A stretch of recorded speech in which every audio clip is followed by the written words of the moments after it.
everyone. So, it's a great pleasure and honor to be standing here at IIMA. This is my first time to the campus, my first time to Gujarat, first time to Ahmedabad. I think my father will be very proud because it was his dream, but I was never close to fulfilling it. So, a very talented photographer took this picture of me, which I use in all presentations. I'm going to talk about quickly for 5-10 minutes about the founding story of Freshdesk, and then share 3 learnings from my life as an entrepreneur. So I thought it will be useful, and then I'm available to answer any questions on customer development or product management. I'm a product manager at heart. Today, we are backed by world-class investors. Recently, I think last week, we announced our latest round of funding, $55 million from Sequoia Capital and Axel. So overall, we have raised around 1,000 crores. Most of the money is sitting in the bank. So what we have been doing is making use of the frenzy to invest in Indian startups, thanks to all the e-commerce and hyperlocal companies. So we had access to capital and at very good valuations that I would be foolish to say no to those valuations. So I thought, let's take the money while it is available at good, attractive valuations, keep it in the bank and wait for the rainy day. This is what I've been doing. So I think at current stage, I think we don't need money for 5-6 years. That's how we all always been. So, and life is pretty comfortable today for Freshdesk. We can attract talent from Silicon Valley. We recently, I think early this year, we hired Nishant Rao, who was managing director of LinkedIn India. We hired STS Prasad as a head of engineering, who moved from the Valley, from Walmart Labs. He was CTO of Walmart Labs. But it was not like this 6 years ago when we started. So I'm going to go to that story. So this is, how many of you know what site this is? Okay, 4 or 5, okay. So this is Hacker News. So I don't think you can read it, but just you have to believe me. So this is a post on Hacker News, which happened on May 10th, 2010, or May 11th, I think. I was actually working as I was working at Zoho Corporation. So I was VP of Product Management there, and I was 36 years old and had 2 kids in school. And in March of that year, I had actually taken a 50 lakh home loan and got a mortgage, home mortgage, right? So it was not very apt for jumping into entrepreneurship. So I was reading this article after lunch, like just casual browsing. So I was very happy at my job. I did not have any idea to jump into entrepreneurship. But when I saw this article, so this article is about one of our competitors who raised their prices by up to 300% on their existing customers. And obviously customers were very, very unhappy, and they were tearing apart the company on Hacker News comments and TechCrunch comments. So I was just thinking, for a customer support company, they don't seem to have very happy customers. So, and that was the moment I actually had like it was like there was a comment that I was starting to think maybe somebody like me, who has built 4 help desks in my career, could probably build something in this space. And there was a comment in that article which was like a slap on my face, which said, this just shows how somebody can come and build the right product at the right price point and take all of Zendesk customers away. So that's the moment I decided to start the company. So meaning, at least in my mind, I went and spoke, on the same day I went and spoke to my friend and co-founder. Today he's my co-founder, but he and I used to work together for 8 years. His name is Shan. So I asked him, I have this idea to build a SaaS-based customer support software company. Would you be interested to join me? And he didn't think for even 5 minutes. He just didn't talk to family. He said, yes, let's do it. And that's how we started Freshdesk. So the first validation came when we won the Microsoft BizSpark Award. 438 startups had applied. 15 were shortlisted as finalists. So we won the first prize, $40,000 cash. Free, no equity, no debt. It was free cash. This was like oxygen supply to our startup, because at that point of time, it allowed us to experiment. So again, the lesson here is conventional wisdom would have been to take this money and maximize the runway. But what I thought at that time was we need to prove out our business model and we need to find scalable marketing channels. So I ended up spending $45,000 in the next 2 months because this was money that I hadn't accounted for. So I thought, okay, let me try all the different marketing channels and find out which one is scalable. So this money was used to do all kinds of marketing experiments like Facebook ads, LinkedIn ads, Google AdWords, banner ads. So we blew up that money. We got only 70 customers, but we also, because we moved from 0 to 40 to 70 customers, we were able to attract investors. So this was our first proper office inside SP Infocity, Shapurji, Palanji. That building had a minimum requirement of 4,000 square foot. So we had $1 million, which was like the dollar was 50 rupees at that time. So again, in order to go and take a 3,000, 4,000 square foot office, you needed to spend around 50 lakhs or 40 lakhs to furnish the office. It was not good use of the money. So I came back dejected and wrote an email to the head of the building saying, we are one of India's best startups. We won the Microsoft BizSpark Award. We love to be in your building, but can't afford it. So what he actually replied back saying, Girish, come with your checkbook. I'll give you a solution. So apparently there was a dining hall which Amazon was using to cater lunch to their employees. And the food court was operational, so the builder wanted to chase Amazon employees to the food court. So he showed me this huge dining hall and said, you can build, take 1,000 square foot here, build whatever you want and go in. So we put a POP box in the middle of the dining hall. And so what happened after that, I'll tell you another story later, but we got, within 4 months, we got Tiger Global as an investor with a $5 million term sheet. That moment was very transformative inside my mind. So till that time, I was thinking very conservatively, like any entrepreneur would. I was negotiating hard for every salary. Like we would probably sometimes not be able to afford some good candidates, so we'd let go of them, meaning we wouldn't offer them. So, but when this 5 million round happened, I could clearly sense that money was no longer a constraint.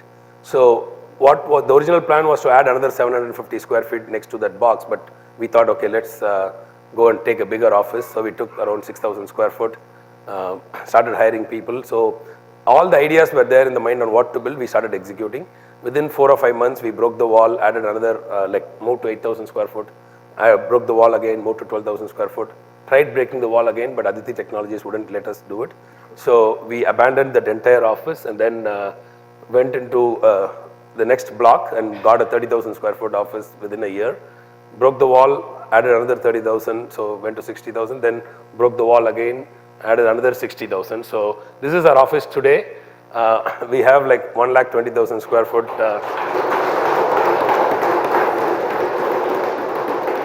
So there are no more walls to break. So now we have gone to the ground floor and the 4th floor. So we are adding another 77,000 square foot, which will be commissioned by December. So I'm just using this to figuratively show you how fast the company has grown in the last few years.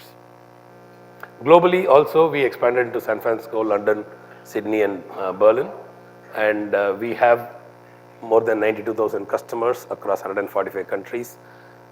So that is in short the story of Freshdesk. But I would like to switch gears and share with you 3 lessons from my life. Number 1 is, I would say, what I call riding the wave. We have all seen that when you take on a macro trend that's working and build something in that, it's much easier to win than going against the trend, right? That's the whole point here. So my lessons happened in the year 1999, when I finished my MBA in University of Madras. I was working at HCL Cisco, and by chance, I was able to get my first experience with building a business. So my friends wanted to learn Java, and they went everywhere in Chennai, and they were not very happy. So my friends came and told me that why don't you teach us Java? And almost like a training center walked into my house. Got started as 3 people, 6 people, quickly became like 40, 50 people in a month. So because everybody wanted to learn Java, so it was very easy for me to sell why you should learn from me, because I was working in HCL as a programmer. I'm a trainer by choice, not by chance. I love teaching, but I got bored and then I went to US, and then the .com bust happened and a lot of bad news in the US. So I quit my job, started another training company, And 2001 was so bad, nobody would study BE computer science in India. So I didn't want to survive in a negative environment, but I had to convince people why Java is still relevant, which is very, very hard because the market was confused. So I learned that lesson, that it was easier to ride a wave, focus on a growing industry than focus on going against the trend. The key products that we are building are all products where people already know that they need a help desk, or they need a CRM, or they need an IT service desk. So we actually focus on building something better. It's suited for India because you want people to be searching online. You can do online acquisition, online selling. So basically we thought, okay, let's ride the wave rather than go, especially when you started, you wanted to stick to a proven model rather than going into an evangelistic selling. It's not that we don't get innovative ideas to build. The second lesson is that I learned was about playing to your strength. Now, this is fundamentally something that has stuck on to me for at least more than 10, 12 years now. So in 2005 or 6, I read a book called First Break All the Rules. The fundamental point in that book was how to differentiate between skills, knowledge and talent. So skills are easily teachable. Knowledge, you have factual and experiential. Factual is again teachable, but experiential knowledge comes with experience. But talent is where some people have it, some people don't. So, and we are talking about basic talents, right? So, like you are born with a creative bent of mind, or you can really articulate well and speak, or there are some people who are very logical and organized. So these are core things which we always call that. I started understanding that if you can spot the talent in an individual and then map it to the job role that they are playing in an organization, you unlock true potential of the employee. And you'll be surprised that how many times we have seen people in India go through the route that everybody else goes through, right? There are creative people who go and get stuck in the wrong route, which is not the best path for their life, and then they get out. So what we realized was when we were hiring Freshdesk, you have to understand 6 years ago or 5 years ago, 4 years ago, we did not have the brand, we did not have the money, so we couldn't come to the top campuses. So we went, so I used to say that rather than relying on our educational system to find the best talent, I relied on God.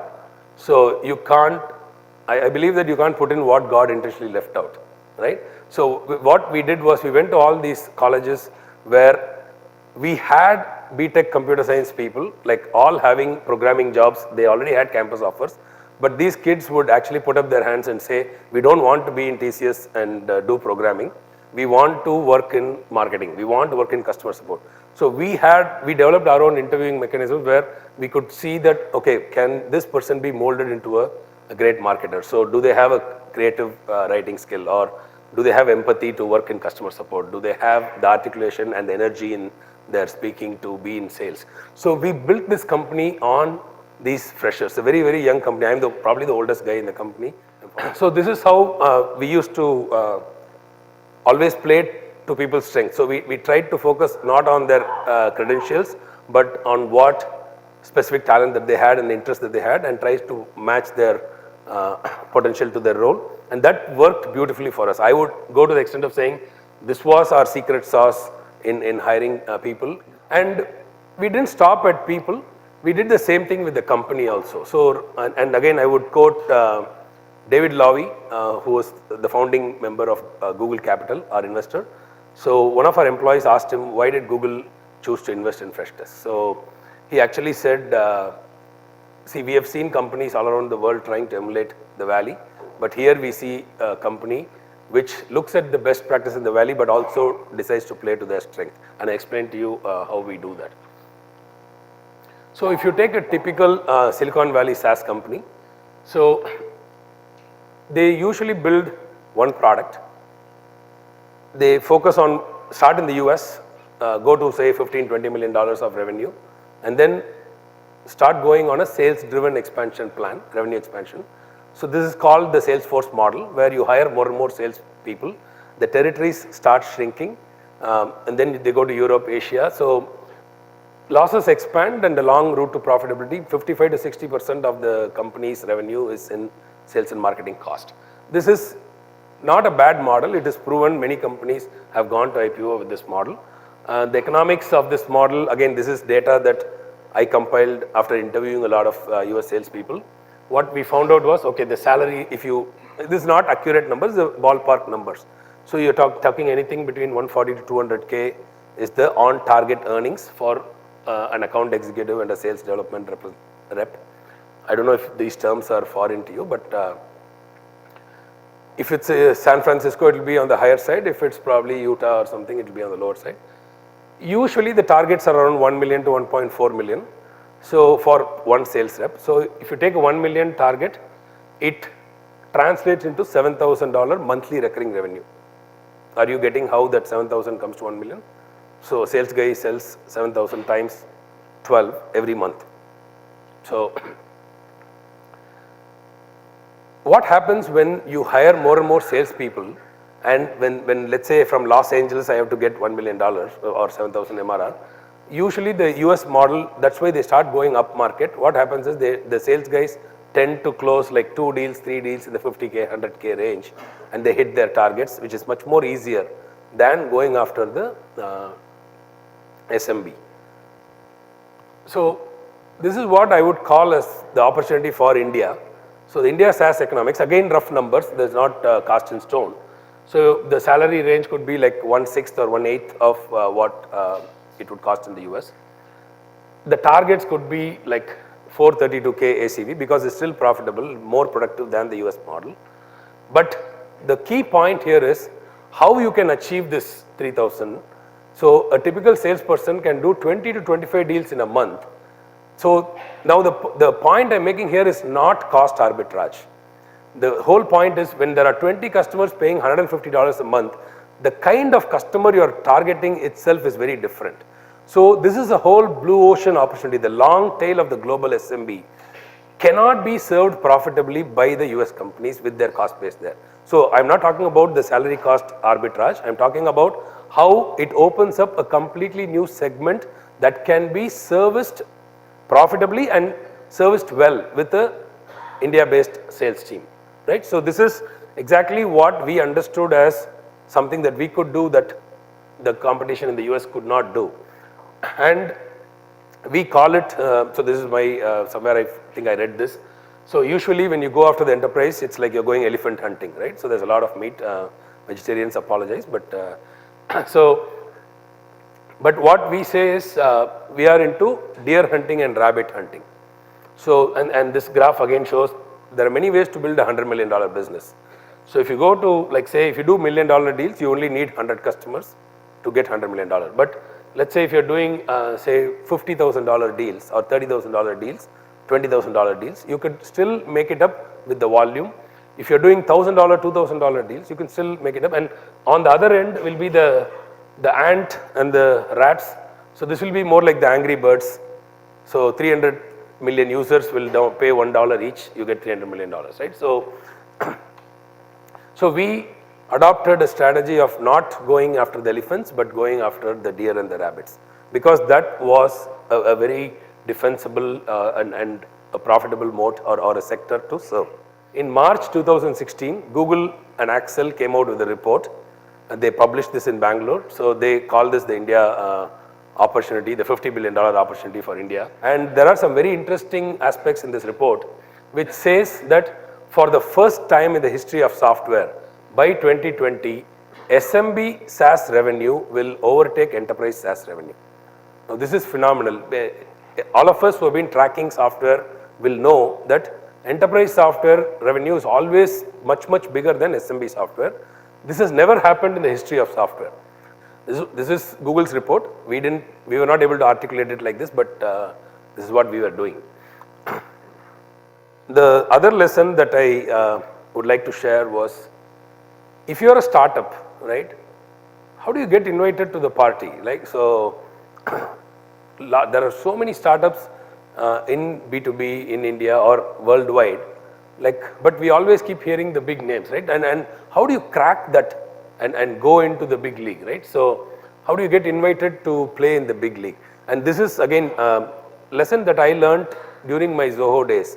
I was building a product line called Manage Engine. We were competing with HP, IBM, CA, and IBM Tivoli, CA Unicenter, and HP. So we had a lot of independent products which were competing in the SMB space. But when you look at all of them together, we had the breadth to go against the HP and the IBM. So we thought we are not fighting at their league. We were always pushed to the small niche player fighting with the WhatsApp, like all the smaller players. So each one of our products was fighting different competition, and we were not being spoken of at the same league. That's when I thought, okay, one of my learnings there was, how do you position against the big four, right? So we came up with the marketing campaign saying 90% of the cost of the big four at 10% of the price. So we started positioning against the big four, and Gartner started writing about us, and slowly when the story, you know that your story is working, marketing story is working, when I met a Forrester analyst from Germany, and he was introducing Forrester to me. He was saying, hey Girish, I am Peter from Forrester. We do 90% of what Gartner does at 10% of the cost. So, but the key learning here was, if you are playing in a market, like let's say if you're playing in the TV market, right? We should be a Samsung or a Sony or an LG, not a TCL or a Haier, right? So because when you don't get into that leadership mode, you don't get invited to the deals. In B2B, it's very, very important because every B2B market is not a winner take all, and there is always the users will evaluate 2 or 3 different software before choosing one. But if you are not in that short list, you are not going to get many of these calls to participate, right? So that was the learning there. So in fact, I don't know how many of you know the Freshdesk Zendesk fight. I'll tell you that. Okay, 2 people, 3, 4. Okay, so this happened in 2011.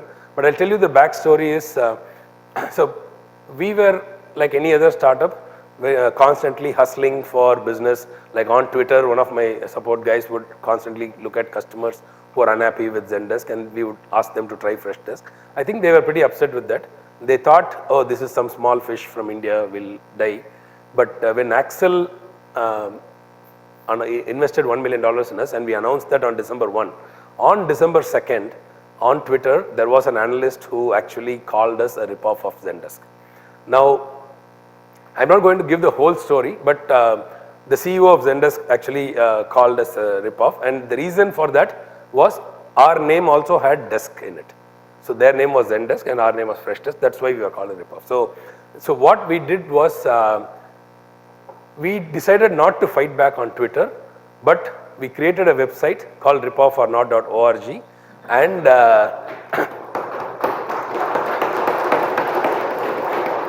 so if you read that website, you will know that we actually went through, this is again a big learning for me, was not to be trigger happy and go and fight. If we had fought on Twitter, it would have been nothing but like a street fight with no value. This was a phenomenal defining moment it's a pivotal turning point in the history of Freshdesk, because a larger competitor attacked us. At that time, Zendesk had 20,000 customers, we had 200 customers. But by attacking us, they put us on the same plane, and from that point onwards, we never let go of that slot.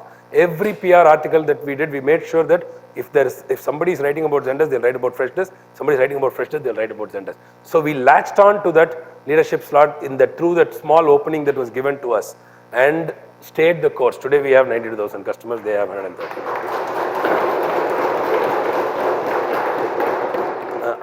Earlier this year, we launched Fresh Sales.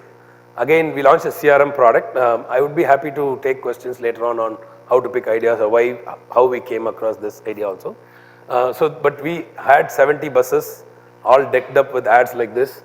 So somebody saying, I blew 200K setting up Salesforce, and they are cursing at Fresh Sales, and then we say, sorry, we didn't launch earlier. So this campaign happened during Dreamforce. Like 70 buses were running around San Francisco for 2 months. Pretty much everybody in San Francisco had seen. I checked, I asked my Uber driver, have you seen those yellow buses? He said, oh, Fresh Sales. So it was great. I think again, the reason is you have to understand that Salesforce is the big gorilla in the room. And there are hundreds of CRM players. Like, we cannot afford to just be yet another CRM player who's sitting in the corner and not being noticed. If you want to be taken seriously, you go after the biggest.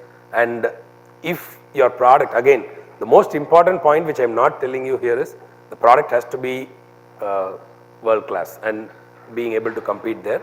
So if you are able to launch as an alternative to that dominant leader, you will get invited to the party, right? So when people have to see, like if I can ask you now, name 8 alternative to Salesforce, how many of you can name 8 or 10? Nobody can. You can probably do 1 or 2. Everybody knows Microsoft Dynamics, so probably you will say 2 or 3, but that's the whole problem that I'm saying is the lesson. If you are doing a startup, you need to know how to get invited to the party. You need to do remarkable things to stand out and make noise. PR is a very, very important misunderstood, or people think PR means putting out a press release that is boring and they don't spend enough money. Most startups that I know don't spend enough on PR, but it's about having the ability to tell a remarkable story and take a bold stance and let people watch and sit up and take notice. If you are a startup, it's not okay to just stay somewhere quiet and build it and hope that they will come. They will not come. You have to create a remarkable product and make some noise and go against the best and make sure that people sit up and take notice. Okay. So I would like to ask as to how do you build such a world-class product, given that there's innovation happening everywhere and there's such big companies involved in this space. How do you come up with these innovations in terms of product? So I think this is what I've been doing for 10 years before starting Freshdesk. So again, as I said, a lot of talent is available in India for technology. So product management, UI, UX, interaction design, those are marketing. These are the harder to acquire skill sets in India. The answer is you have to set your benchmarks high. And I will also tell you that I have met startups where somehow, because the founder is a tech person, they don't give enough importance to the user experience.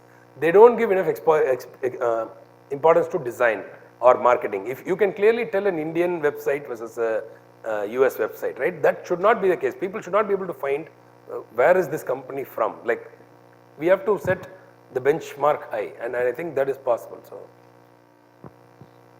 So I wanted to go back to your fresh sales story. When you have multiple paths you can take, how do you decide which one to take? So you have multiple competing ideas, and how do you decide where to deploy your resources? Okay, so see, for me, CRM was always something special, because customer support and sales, when you're dealing with the customer, every team needs a 360-degree view of the customer. So one of the things, I'll tell you this reason why we built Freshdesk. We wanted to do whatever, like any other startup today, we wanted to do email campaigns. We wanted to track user behavior. We wanted to, our salespeople wanted to track emails to see when prospects opened that. So we had to buy like 5 different tools. Like we had Marketo for marketing automation. We had MailChimp for one-off campaigns. We had our own event tracking for user behavior analytics. So there were, at one point, there were 5 different tools, and we had an in-house developer who was sitting and integrating.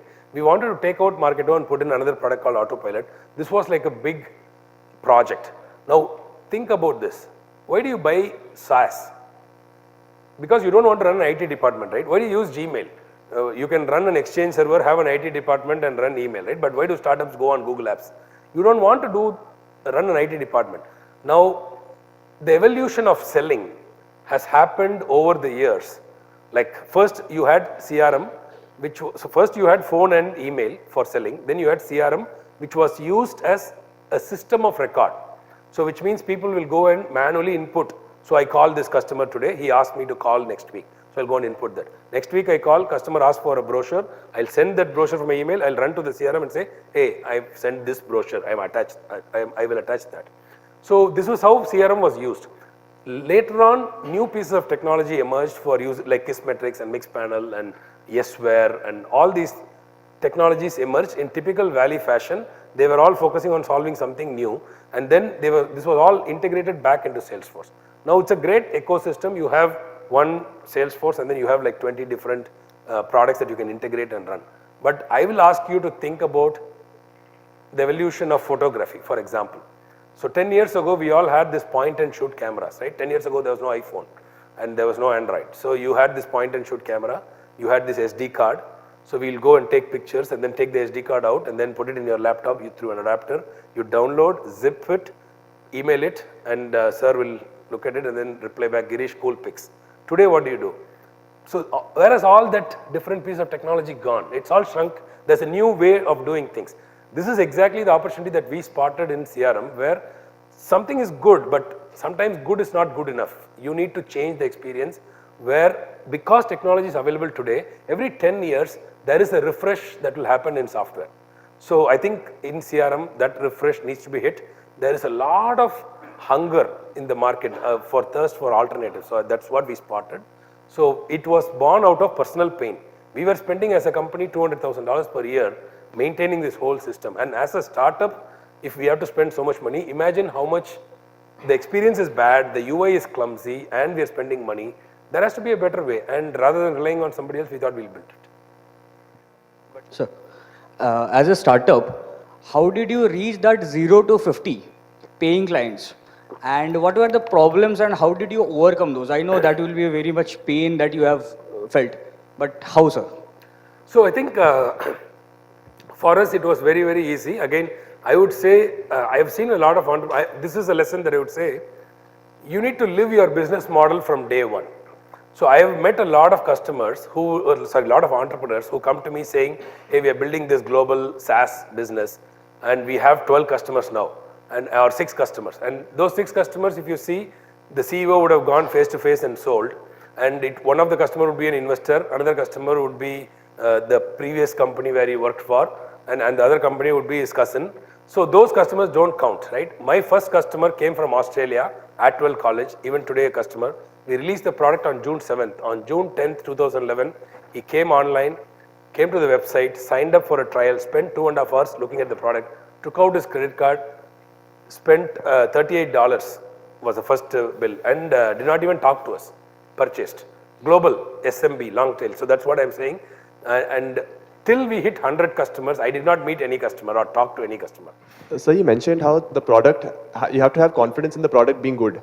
At what point of time did you get the confidence that your product was indeed good enough to be taken global? And what was the role of feedback in this entire process? So we were global from day one. When we had 6 customers, we had customers from 4 continents. Again, this is the fundamental change in model. See, a lot of times we think we'll build for India, we'll go and sell to people whom we know in India and then expand global, right? Ours was sitting in Chennai, I don't think I can get any customer in Chennai, right? So for me, selling to a customer in say Brussels or New York is easier than selling to in Bangalore, because Bangalore will say, why don't you come and visit me?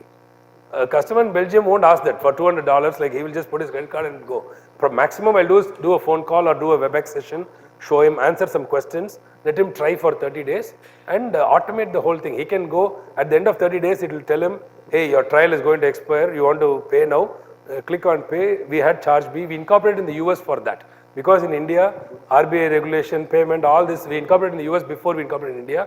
So I had this payment sorted out. So people can put their credit card and buy, and we'll charge every month automatically. So I was ready with all the billing and payment before my co-founder could build the product. So I had the shop ready. So I will probably end by saying, I believe that this is my personal goal. So I believe that it's relatively easier to build a company that's loved by shareholders, but it's much, much harder to build a company that's loved by employees, loved by customers, and also loved by shareholders. But I think it's hard, but it's worth trying, and that's what we're trying.